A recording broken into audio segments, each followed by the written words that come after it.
안녕하십니까? 2023년 3월 10일 금요일 인도네시아 헤드라인 시작합니다. 첫 번째 소식입니다. 인도네시아 중앙은행이 최근 발표한 금융안정보고서에 따르면 높은 인플레이션과 급격한 경제성장으로 금융 시스템의 안정성에 위협을 미치는 것으로 나타났습니다. 중앙은행은 인플레이션을 3%대를 유지하는 것을 목표로 하였으나 작년 12월에 6.05%로 기록되어 목표치보다 높아졌습니다. 이에 따라 중앙은행은 인플레이션을 낮추기 위해 기준금리를 2022년 6월부터 4번 인상하여 현재 6.75% 수준까지 올렸습니다. 그러나 중앙은행 총재는 2023년 상반기까지 인플레이션이 5% 이상으로 높게 유지될 것으로 예상하고 있습니다. 인플레이션 상승은 코로나19 팬데믹으로 인한 경제 위축과 공급의 제한, 국제유가 상승, 농작물 생산 감소, 그리고 선거와 같은 정치적 불확실성 등의 여러 요인에 기인합니다. 이러한 요인들은 인도네시아 경제에 부정적인 영향을 미치고 있으며 중앙은행은 이를 해결하기 위해 금융 안정성을 유지하고 금리를 조절하며 적극적인 조치를 취하고 있습니다. 그러나 이러한 조치가 인도네시아 경제에 미치는 영향이 우려되고 있습니다. 인도네시아 경제는 코로나19 팬데믹으로 인한 타격을 받아 고용 문제와 소비 부진 등의 문제를 겪고 있으며 기준 금리 인상으로 신용대출 조건의 악화와 기업의 투자 감소 등의 부작용이 우려되고 있습니다. 다음 소식입니다. 우리나라 화장품 기업 코스맥스는 인도네시아 시장의 성장 잠재력을 겨냥해 사업을 가속화하고 있습니다. 해당 기업은 최근 자카르타의 알로프트 호텔에서 혁신 컨퍼런스를 개최하여 인도네시아 뷰티 브랜드를 위한 트렌드, 소재, 기술 및 투자 협력을 포함한 원스톱 솔루션을 제공했습니다. 특히 인도네시아 뷰티 시장은 50%가 MZ세대로 이루어져 있기 때문에 코스맥스는 클린 뷰티 시장으로의 진출을 집중하고 있습니다. 코스맥스 인도네시아는 2011년 설립 이후 주요 인도네시아 화장품 ODM 기업으로 평가받았으며 특히 인구 80% 이상이 무슬림인 소비자 특성을 고려해 울레마 협의회에서 할랄 인증을 획득했습니다. 또한 2020년 프랑스의 EVE 비건 인증 및 2022년 자연 유기농 화장품인 코스모스 유기농 화장품 인증을 포함한 클린 뷰티 생산 인증도 획득했습니다. 한편 인구가 많고 이커머스가 빠르게 성장하는 인도네시아는 동남아시아에서 가장 유망한 뷰티 시장 중 하나로 평가되고 있습니다. 다음 소식입니다.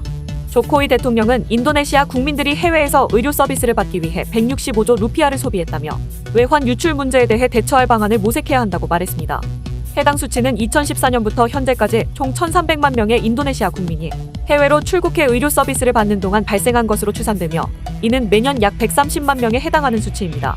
조코위 대통령은 이 문제를 해결하기 위해 인도네시아의 의료 시스템을 개선하고 국내에서 충분한 의료 서비스를 제공할 수 있는 기반을 마련하는 것이 필요하다고 강조했습니다. 또한 인도네시아의 의료 시설을 국제 수준의 의료 시스템으로 구축하는 것도 중요하다고 덧붙였습니다. 이와 더불어 인도네시아의 의료 시스템 개선을 위해 국내 의료 시설을 늘리고 질적 수준을 높일 수 있도록 정부가 지원하는 제도를 마련하겠다는 계획을 밝혔습니다. 이는 국내 의료 시설의 개선을 위해 민간 자본을 유치할 수 있도록 관련 법률을 개정하겠다는 것입니다. 또한 인도네시아 정부는 해외 의료 여행을 계획하는 국민들에게는 출국 전 문서 절차와 건강의 위험성을 인식시켜주고 국내에서 출국 전 의료 검진과 상담 등을 받을 수 있는 제도를 마련하고 있습니다. 이번 대책에 대해 인도네시아 국민들은 긍정적인 반응을 보이고 있으며 인도네시아의 의료 시스템이 개선됨으로써 국내 의료 서비스 수요를 충족시킬 수 있을 것으로 기대하고 있습니다. 다음 소식입니다. 인도네시아는 2015년 파리 기후협정에 참여하여 온실가스 배출을 줄이기 위한 목표를 설정했습니다. 해당 목표에 따르면 2030년까지 전체 탄소 배출량을 2010년 대비 29% 감축하고 2040년까지 탄소 배출량을 제로로 줄이는 것이 목표입니다. 이와 관련하여 월스트리트 저널은 인도네시아 정부와 파뮤 생산업계에 삼림 보호 및 재생 정책에 대한 긍정적인 기사를 발표한 바 있습니다. 하지만 그린퀸이라는 단체는 월스트리트 저널의 기사에 반박하는 글을 발행했으며 해당 글은 인도네시아의 삼림 파괴 정책이 여러 문제점을 가지고 있다고 주장하고 있습니다. 예를 들어 인도네시아는 삼림 파괴를 줄이기 위해 삼림 이용 허가를 정지했지만 기존의 허가를 취소하지는 않았기 때문에 삼림 파괴를 막는 효과가 없다고 지적했습니다. 또한 인도네시아는 식량 안보를 위해 삼림을 개간하는 농장 프로그램을 진행하고 있습니다. 해당 프로그램은 삼림 파괴와 탄소 배출을 증가시킬 뿐만 아니라 토양 퇴화와 물 부족 문제를 야기할 수 있다고 경고했습니다. 이에 대해 그린퀸은 인도네시아 정부가 삼림 이용 허가를 재검토하고 식량 농장 프로그램을 중단하며 삼림 보호와 재식림에 더 많은 자원을 투입해야 한다고 제안했습니다. 한편 세계은행도 인도네시아가 다양한 부문의 삼림 파괴의 원인을 파악하고 효과적인 토지 관리 방식을 개발해야 한다고 권고했습니다. 다음 소식입니다. 산업부 장관은 3월 20일부터 전기차량 보조금 제도를 시행한다고 밝혔습니다.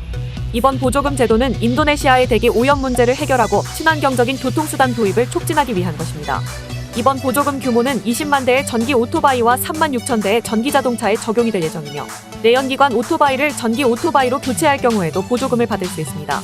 보조금은 오토바이의 경우 최대 1,500만 루피아를 지원받으며 전기차의 경우 최대 1억 5천만 루피아의 지원을 받을 수 있습니다. 다만 이번 보조금 대상 전기차는 인도네시아에서 제조가 되어야 하며 부품의 35% 이상이 인도네시아에서 생산된 것이어야 합니다. 인도네시아 정부는 이번 보조금 제도를 통해 2024년까지 전기차 보급률을 10%로 높이고자 하며 이를 위해 전기차 충전 인프라를 확대할 계획입니다. 또한 국내 전기차량 생산을 촉진하고 전기차량 시장의 성장을 촉진할 것으로 기대하고 있습니다. 다음 소식입니다. 중부 자카르타 지방법원이 2024년 예정된 대통령 및 총선을 2025년까지 연기하라는 판결이 나와 논란이 되고 있습니다. 하지만 선거관리위원회와 조코위 대통령은 해당 판결을 무시하고 2024년 선거 준비를 계속할 것이라 밝혔습니다. 해당 판결은 인도네시아의 민주주의와 헌법 질서를 침해한다는 비판이 있습니다. 만약 이 판결이 유지된다면 현재 대통령과 국회의원들의 임기가 1년 연장되고 선거 비용이 증가하며 선거에 참여하려는 정당과 후보들의 권리가 침해될 가능성이 있습니다. 해당 판결은 헌법재판소의 승인이 필요하며 헌법재판소는 아직 입장을 밝히지 않았습니다. 조코위 대통령은 이상하고 논란스러운 것으로 평가하며 선거 연기가 헌법 위반을 일으킨다고 강조했습니다. 또한 일각에서는 선거 연기가 민주주의와 헌법을 침해하고 정치적 편향을 야기하며 다음 대선에 영향을 끼칠 것이라고 비판하고 있습니다. 다음 소식입니다. 인도네시아 롬복 섬에 건설되고 있는 대규모 관광 및 도시 개발 프로젝트인 만달리카 프로젝트가 유엔의 인권 전문가들로부터 우려의 목소리를 받고 있습니다. 해당 프로젝트는 공원, 리조트, 호텔 그리고 올해 개최 예정인 모토사이클 그랑프리 경기장 등을 포함하고 있으며 2025년까지 30억 달러의 비용과 5만 8천 개의 일자리를 창출할 것으로 예상됩니다. 그러나 해당 프로젝트는 인권 및 환경 단체들로부터 비난과 논란을 받고 있습니다.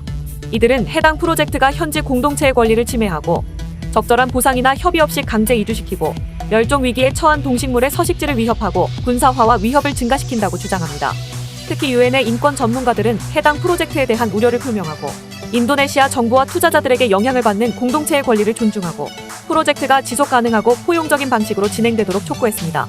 하지만 인도네시아 정부는 이에 대해 부인하고 있습니다. 인도네시아 관광개발공사는 만달리카 프로젝트가 지역의 경제와 사회 발전에 기여하고 원주민들의 권리와 문화를 존중하고 환경 보호를 준수하고 있다고 주장했습니다. 또한 만달리카 프로젝트가 인도네시아 최고의 관광지 5곳 중 하나로 지정되었으며 국제적인 관심과 투자를 끌고 있다고 강조했습니다. 시청해주셔서 감사합니다. 다음 시간에 뵙겠습니다.